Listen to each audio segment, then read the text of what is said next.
Hello everyone, today I'm going to go through the process in changing all the fans on the CR10. I'll change the 3 fans that are in here. The one for me that's the loudest is the PSU fan, the power supply fan. So that one really needs to get changed. And then I'm going to be changing this 40mm fan right here. And this one I'm just going to put the connector on, and I'll be changing this fan later when I get the part in from China. Alright, so this is the sound test for the original with everything stock fans. That louder noise is from my PSU, my power supply unit. It does that, and if I barely tap it, it kind of goes away for a second. But that's the main fan that really needs to be replaced.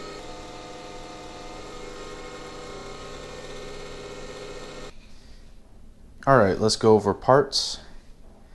I'm going to be using 2 40mm Noctua, I think I'm saying that right, not sure.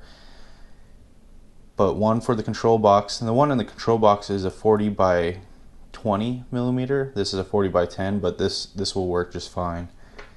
This one will be used on the actual fan, the cooling fan for the extruder. I will be using a 50mm by 10 noise blocker, and this will be used in the control box as well.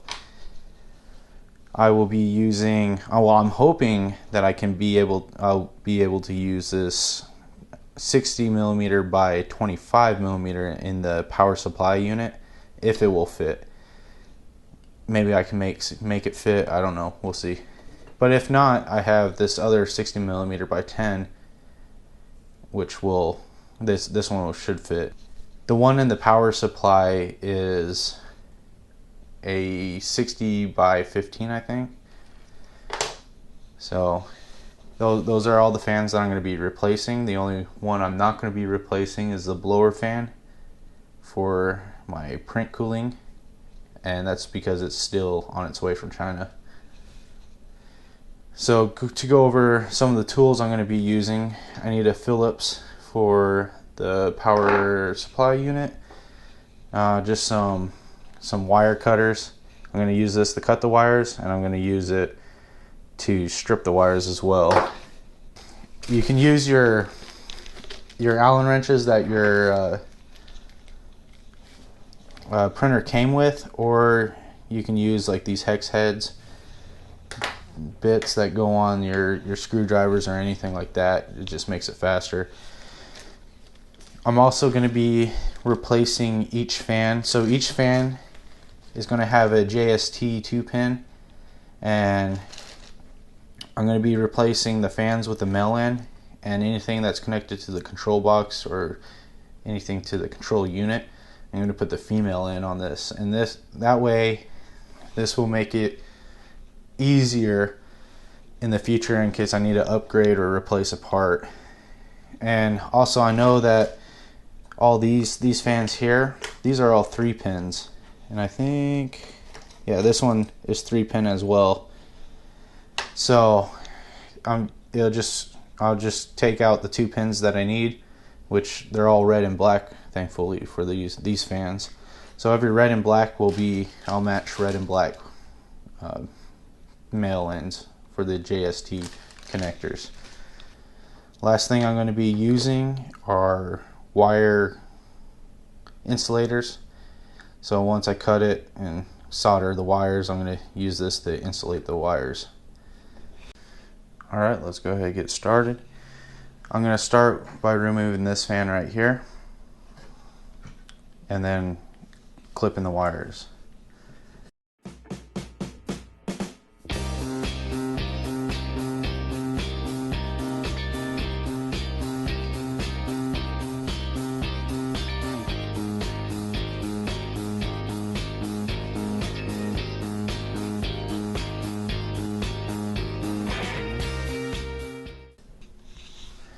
Alright, so right here I've taken out the fan. I stripped the wires that are from the control box, And now I'm going to go ahead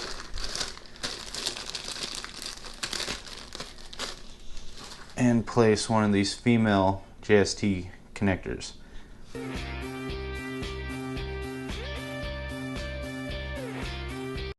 And before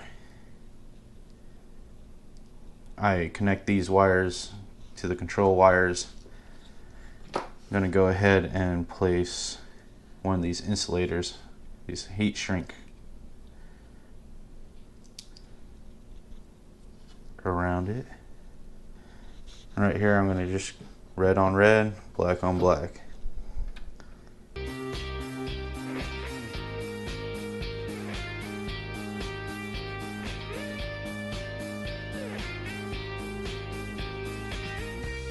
Alright, so now I'm going to move over to the fans that I'm going to be installing.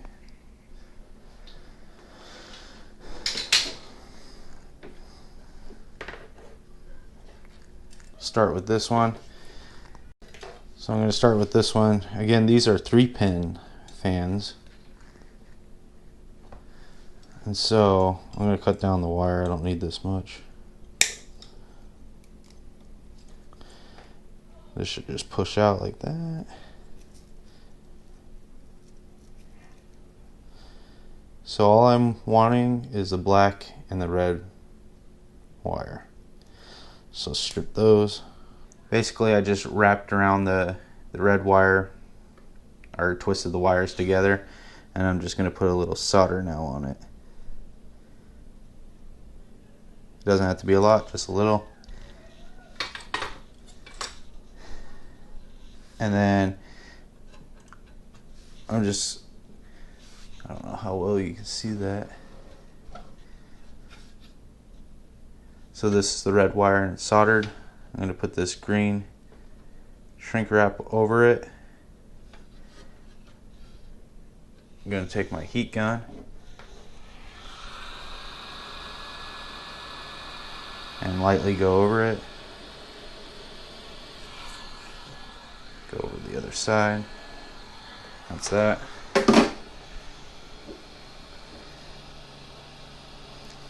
Then I'm going to take the black wire and do the same exact thing. So now I have an easy female connector that I can just disconnect and replace that fan real easy.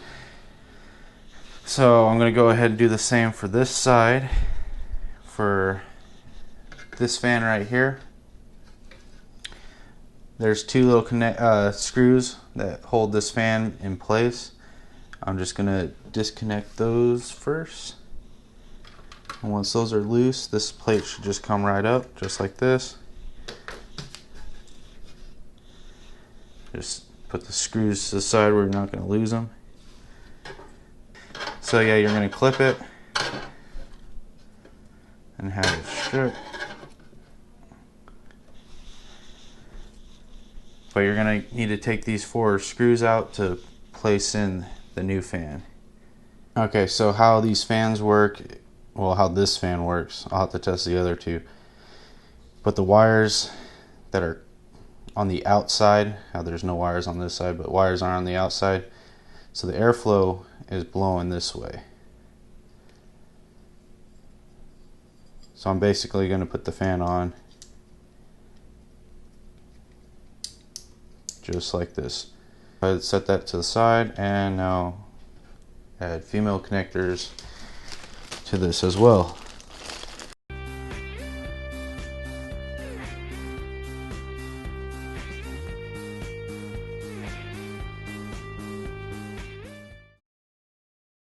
Alright, just like that.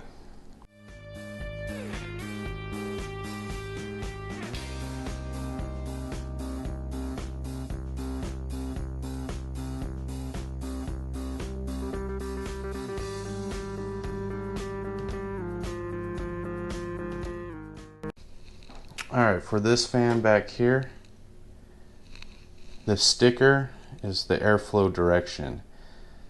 So if the sticker's on this side, I'm going to place it right here, and airflow is going to flow out this way.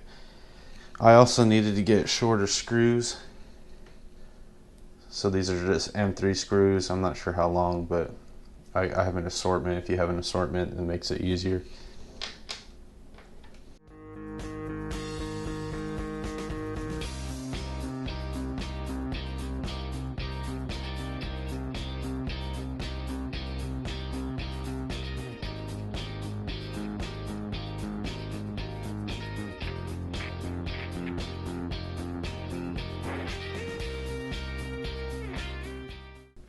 Alright, so now that that fan's in, I'm going to go ahead and plug it in with our connectors.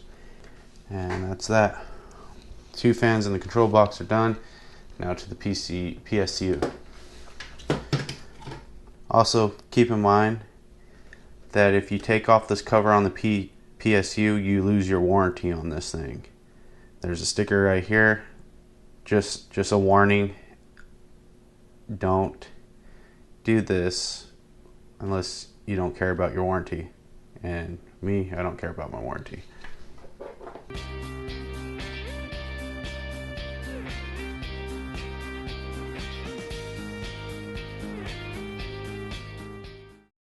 So don't forget about this screw right here. It's right underneath the warranty sticker. So that's what's inside your PSU. I keep wanting to call it PCU. So unfortunately, this fan will fit, but I didn't notice all these small transformers right here, and they just get in the way and your fan won't spin. So I'm going to have to use this one. This one's still silent. I was just hoping to use a more powerful one. The one it came with is a 15 or a 60 millimeter by 15 millimeter. Yep. And this thing is loud, very loud, but this should work just fine.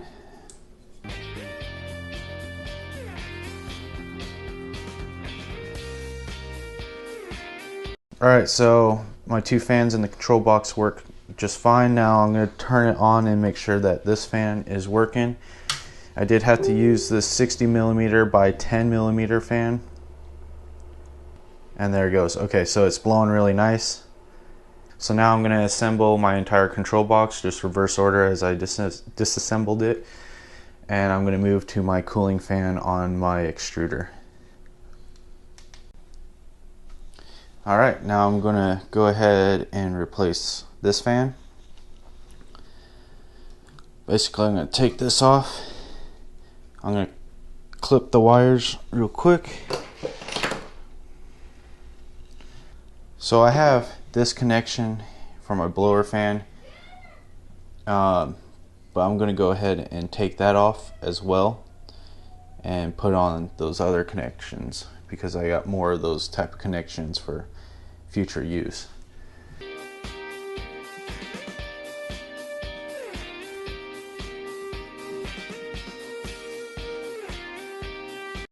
Alright, so next we're going to prep our 2 fans that we're going to be using. And I have a new one of these coming in, but it comes from China, so probably take a while. But we prepped them. Now we're going to put the male JST in and then just plug them in. Alright, so all my connectors in. Now this fan, where the sticker is going to be going facing down right here. Well, I'm going to put the wires on top. So sticker face down where you want it to blow, because airflow is going to go this way. What's nice about this fan, it has little rubber pieces on it. Kind of helps silence it.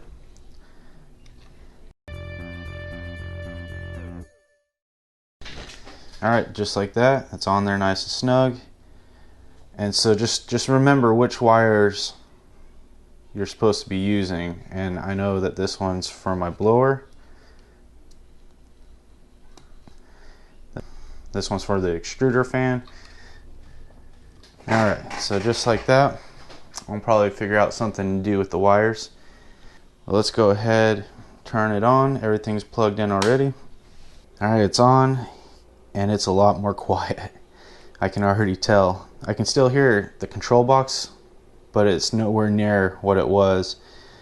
Okay, so let's go ahead and do a sound test.